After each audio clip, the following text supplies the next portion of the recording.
I'm Stephann Makri, and this video is on my past, present and future research on interacting with information.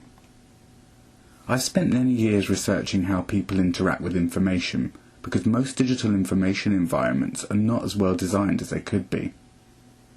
My research is based on the ethos that if we gain a rich understanding of how people interact with information in the context of their work, we can design digital environments to better support their information tasks, needs and behaviour. My research on information interaction has involved looking at how people acquire information, not just seeking it but also encountering it, how they interpret the information they've acquired, and how they make use of it afterwards. My approach has been qualitative in nature. I have conducted semi-structured interviews aimed at understanding particular aspects of information behaviour. I have also conducted naturalistic think-aloud observations of people interacting with information. These were think-alouds with a twist. People would tell me what they were doing as they were interacting with digital information environments. But I would also occasionally ask them why they were doing what they were doing, so that I could get a richer understanding and test my assumptions. I've spent many years researching how people interact with information. But the aim of my research has always been to inform the design of digital information environments, either by making suggestions for how new digital environments can be designed, or existing environments improved based on this understanding. In this talk, I'll give you some of the highlights of how users interact with information in different work domains, discuss implications for the design of digital information environments, and end by telling you how I propose to take this research forwards. I started off my research career in 2007 by doing a study on mental models, comparing librarianship and human-computer interaction students' mental models of physical and digital libraries. I found that it was a little like comparing chalk and cheese, but really enjoyed coming up with recommendations for improving the design of digital libraries. I recommended that digital libraries provide more scope for browsing between various aspects of metadata to help users locate work by the same author in the same conference proceedings on the same broad topics. I also noticed that users found it difficult to figure out why the digital library returned particular search results.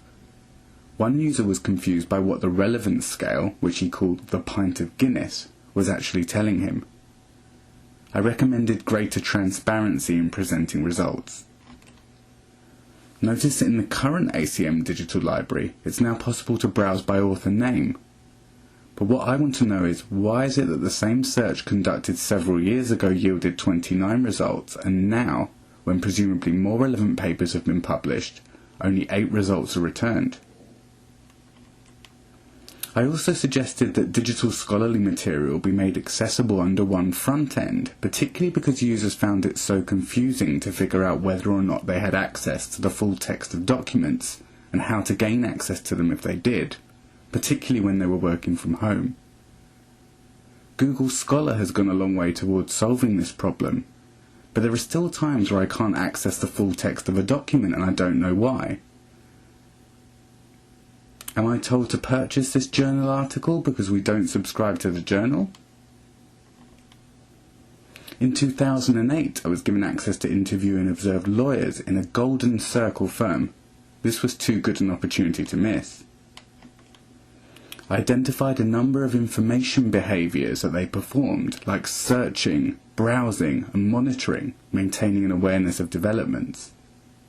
These behaviours covered not only their information-seeking activities, but also their interpretation and use activities. This work served to extend and enhance David Ellis's model of information behaviours from the 1990s, and to validate it in a new domain, and through a new approach, observation. I then made suggestions for how digital law libraries could better support these behaviours, and developed 2 novel user evaluation methods that use information behaviours as a basis for helping us analyse the functionality provided by and the usability of digital information environments. Let's look at some of the behaviours identified in the context of an example. We all know that Homer Simpson likes beer, But what if he found a sharp piece of plastic in the can? Could he sue the beer company for negligence? One of the lawyers I observed was looking into this issue. The lawyer began by performing searching behaviour. He searched for Donahue, one of the parties in a famous legal case about a snail in a bottle of ginger beer. He then used the autocomplete functionality to help construct his query. Then the lawyer performed extracting behaviour. He identified the content of interest from the case. It was ruled that the manufacturers of products that cannot be directly inspected have a duty of care to the consumer, and when this duty of care has been found to be broken, the manufacturer has broken the law. The lawyer then did something unique to law.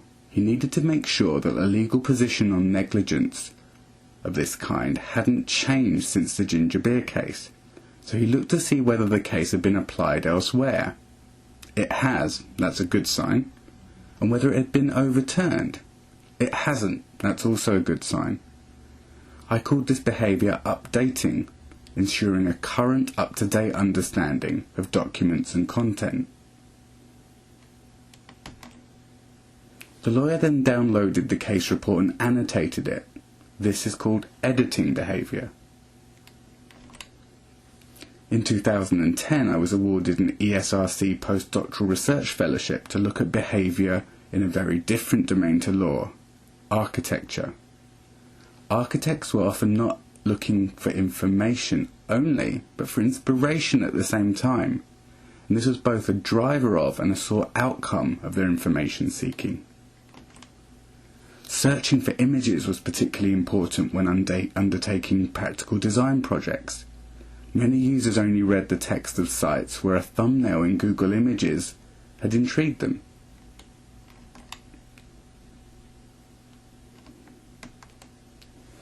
I recommended that thumbnails of images be provided alongside web search results to support them in their image-led searches. This functionality has recently been implemented by Google. I also recommended that it should be possible to browse for images or video with a similar style, format or content.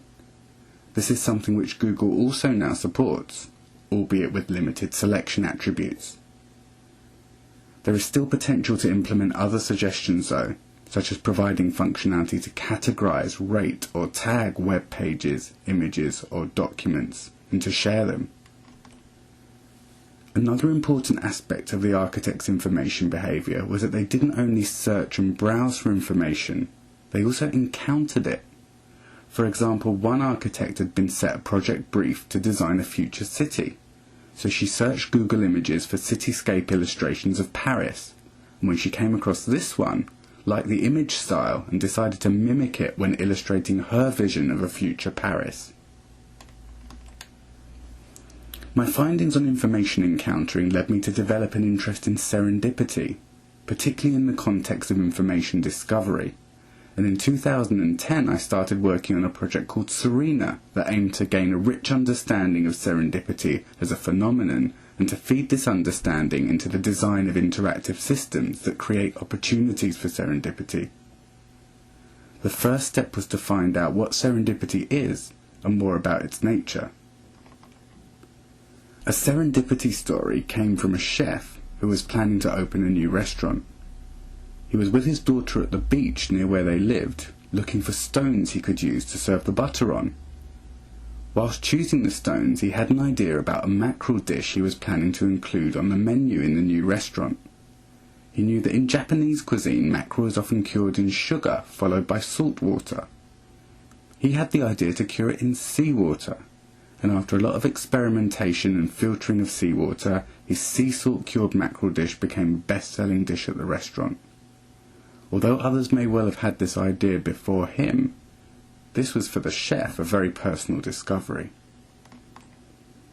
From patterns in people's serendipity stories, I was able to propose an empirically grounded definition of serendipity. It's where unexpected circumstances and an insightful aha moment result in a valuable, unanticipated outcome. Or in Simpson's terms,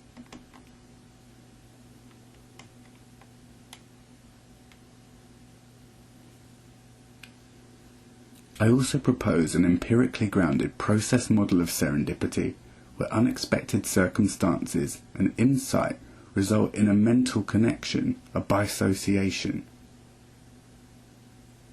But that's not all serendipity is. The person experiencing serendipity has to project the value of the connection, then take actions to exploit that value, resulting in a valuable and anticipated outcome. This is a cyclical process where further value is projected, further actions taken to exploit that value, and then the valuable outcome stabilizes. Google to end serendipity by creating it, or as put by one of my interviewees, can you engineer serendipity? Surely that's a contradiction in terms, so then how do you design for it? I think the notion of engineering serendipity is an oxymoron, because as soon as we attempt to give it to people on a plate by designing it into physical or digital environments, users may no longer perceive the outcome to be unexpected or valuable. They might, for example, start to expect the unexpected, or become immune to the value the system offers. So what can we do? We can design information environments that create opportunities for users to have experiences that they might perceive to be unexpected and valuable. And this is how we're doing it. This is a prototype semantic notebook powered by the semantic web that works in the background to find connections between things you have written in your notes and the world. It suggests people to meet, things to read, places to visit, and events to attend that are related to your interests, but only partially. The idea is to find a sweet spot where suggestions are not so closely related to users' interests that they're not at all unexpected, and not so distantly related to users' interests that they're not at all valuable.